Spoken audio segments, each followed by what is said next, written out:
কী ঘটেছিল অ্যাডলফ হিটলারের শেষ দিনগুলোতে? অ্যাডলফ হিটলারের শেষ দিনটি ছিল খুবই উত্তেজনা, ভয় ও হতাশায় ভরা। ১৯৪৫ সালের এপ্রিল মাসে ব্যাটল অব বার্লিন চলছিল এবং সোভিয়েত বাহিনী জার্মানির রাজধানী বার্লিন ঘিরে ফেলেছিল। হিটলার তখন বার্লিনের একটি ভূগর্ভস্থ বাংকারে ছিলেন, যেটি ফিউরার বাংকার নামে পরিচিত। সেখানে তিনি তার ঘনিষ্ঠ লোকজন নিয়ে অবস্থান করছিলেন। যুদ্ধের সময় তিনি যখন বুঝতে পারলেন জার্মানির পরাজয় সুনিশ্চিত, তখন তার সেই গুরুত্বপূর্ণ কাজগুলো তিনি করে যান।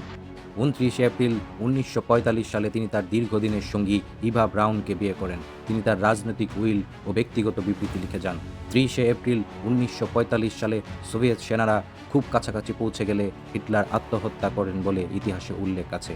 এরপর তার সহকারীরা তার দেহ বাংকারের বাইরে নিয়ে গিয়ে পেট্রোল ঢেলে আগুন দিয়ে পুড়িয়ে ফেলে, যাতে শত্রুপক্ষ দেহটি ব্যবহার করতে না পারে। এর কিছুদিন পরেই জার্মানি আত্মসমর্পণ করেন এবং ওয়ার্ল্ড ওয়ার II ইউরোপের শেষ হয়।